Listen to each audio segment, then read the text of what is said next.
The trick is to try and figure out what we're good at, what machines are good at, and what's good in combination. So I'm looking a lot around, so contact centres has been a recurring theme in my work, or call centres as we also want to call them. So I started off with that, and that's an interesting area. In some people are going, well, we're not going to have contact centres in the future. And they've always been at the bleeding edge of automation, and actually, obviously, chatbots are the most visible part of that at the moment. There are some really good ones out there. Don't get me wrong, but there are also some atrocious ones. And again, one of the problems, certainly with large language models, is that they can hallucinate.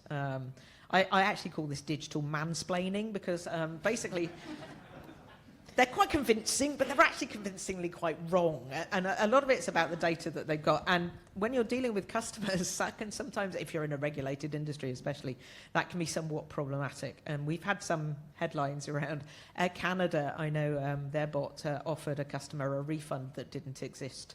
And Air Canada got taken to court over that particular one. Air Canada tried to claim that the bot was not a recognised legal entity of Air Canada. The judge laughed, actually, to be perfectly honest.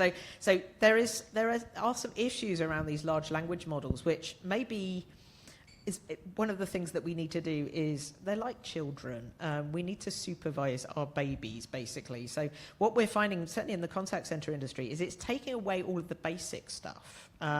But in doing that, we also need to supervise it to make sure that it doesn't go off the rails. So we're seeing some people being transported from the front line into things like quality assurance. It doesn't wipe out all contact, though. So what we're then finding is the humans, who are hopefully good at talking to customers, are left with the complex stuff, angry customers, and vulnerable customers. And that's a different sort of skill set that we need in the humans.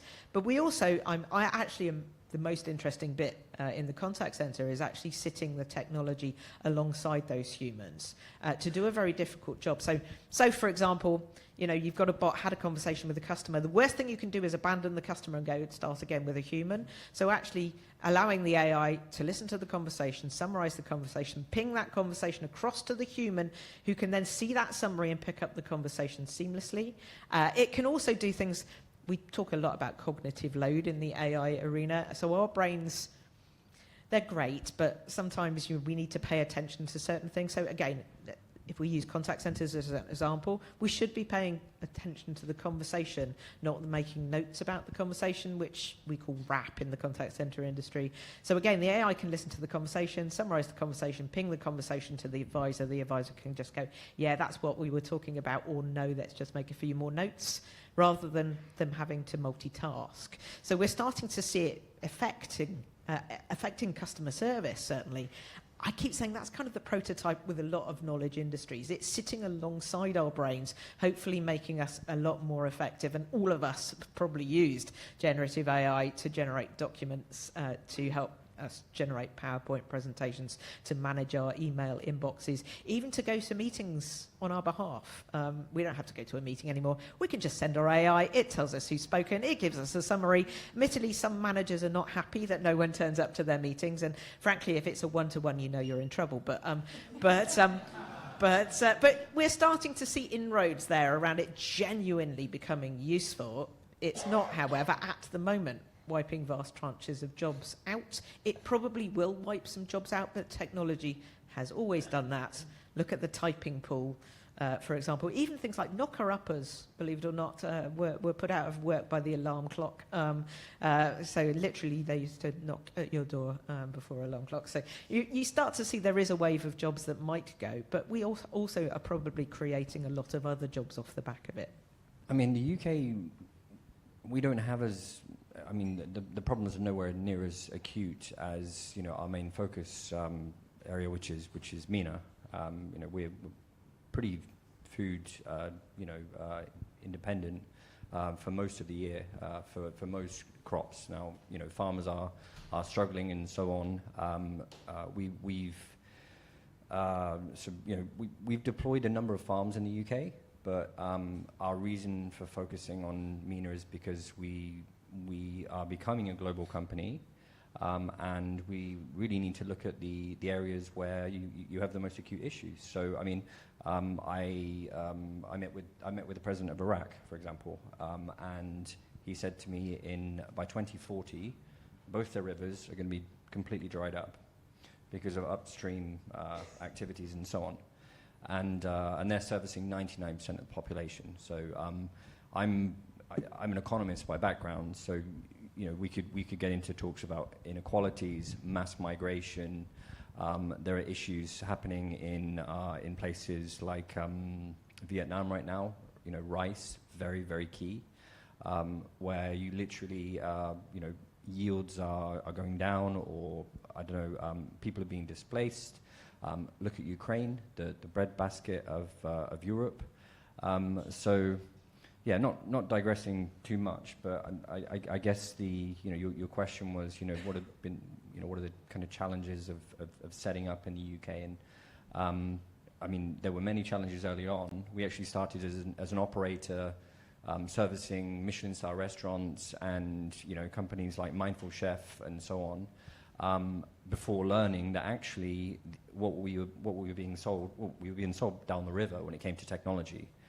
And then we did our first funding round, and then that enabled us to actually start the long journey of realizing our vision that technologies need to be integrated, and we need to eliminate the operational bottlenecks within vertical farming systems to reach that price parity piece, to then scale, to then go internationally. And I still don't think we're there, unfortunately. There are some good companies out there, and in wider controlled environment agriculture, there, and by that I mean, for example, high-tech glass houses, low-tech glass houses, polytunnels. There's a lot of interesting stuff going on, and I'd say the future is around collaboration. Today we've got about 220 people. We're building spacecraft in the UK. The aerospace industry is the fastest growing section of the UK. I'm going to sound a little bit policy wonky here for a second, so excuse me. But and the space industry is the fastest growing part of the aerospace industry. So from a UK growth perspective, and we hear all about that on the news, we're part of the fastest growing part of the UK. So the government's willingness to roll the dice with companies like ours is actually paying dividends in terms of jobs, in terms of unique skills in the UK, capability that for all intents and purposes is unique to certain places like the UK, and these are very highly desired skills. Where we have challenges is how do we scale that? I mean, I'm not an engineer, but the company I work for sort of self-evidently is full of engineers and computer scientists and things like that, and we don't train enough of them here. So this is a challenge that we, as a company and as an industry, actually spend quite a lot of time on, encouraging people to think about STEM careers, for example, and how you get into that. And I think I like the leafy greens analogy, because we're probably in our industry in the leafy green stage as well of in-orbit servicing, if there's such a thing. But our spacecraft are in and of themselves robots. The types of things that they do, they have to do with robotics, but also with the ability to more or less think for themselves. So, if you imagine, probably most people here, I'm assuming, have seen video of a SpaceX Crew Dragon docking with the International Space Station, and it looks like a very well choreographed ballet in slow motion. The reality of these types of things is that both of those objects are cooperative objects. They both know where they are in space. There are all kinds of systems to make sure they know where they are, how they dock, but at the same time, they're moving through space at about 7 to 8 kilometers per second. So this is literally faster than a speeding bullet. Now, take a step back and think about a piece of space junk that is a second stage rocket body that is about the size of a London bus, 3 tons, tumbling through a very congested, believe it or not, very congested part of low Earth orbit. Don't know what state it's in, don't know if it's tumbling, not tumbling, don't know if there's things hanging off of it. And then our little servicer has to come along and be able to, one, figure out where it is in relation to this other object that probably no longer has GPS of any kind, no communications of any kind, has to identify that it is in a state that it's in, has to be able to characterize that, has to then be able to get close enough in 3 dimensions while moving 7 to 8 kilometers per second and not create more debris. And that little robot has to sort of think for itself, because at those speeds, at those distances, the latency is too low for people on the ground to actually control it. So on the ground, what we focus on is building those algorithms, right? The guidance, navigation, control algorithms that enables this little robot that could to get up to and dock with, capture pieces of space debris, and then remove them. But if it wasn't for those robotic capabilities, those artificial intelligence capabilities, so that it can think for itself, so that it knows I found the right thing. It knows, ooh, I need to back off because X, Y, Z. I need to abort. Here I go. I can do it. It has to take those decisions for itself. And we have to sort of build the brain that enables it to take those decisions. Again, creative industries is one of those first sectors where content is being scraped from the internet and fed to AI, and that is creative content. So it's really, really tough. I think in terms of jobs and skills, it's hard. I think there does need to be more transparency around the discussions about the impact it's having on individuals. There needs to be more access to the ability to upskill. One of the first sectors that really needs to engage that and provide more resource to enable people working in that sector to upskill in your world. In terms of IP, I don't have an answer, I'm afraid. I don't think anybody does. We're literally learning every day and being damaged by it every day, being improved by it every day. I did read it's something. Too early, I think. I read something good that said, why should I bother to read something that you haven't bothered to write? And I think that quite a lot whenever students send me things that have clearly been written by some kind of large language model. But I did a workshop with kids actually last weekend, trying to get them to think about the impact of AI in arts. We do kind of family workshops in our new campus in West London. And at the beginning, we got them to come in and we'd turn the whole place into an art gallery where we had kind of alternate art by humans and art by AI.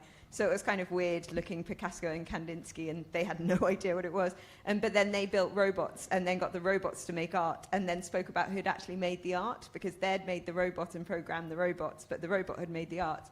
And I think it was a really good way to get them to think about how important human creativity was. And at the end, they all took home pieces of this artwork that looked a little bit like a Kandinsky, but was just some little rubbishy felt tip pens. So I do think there are ways that you can start having those conversations.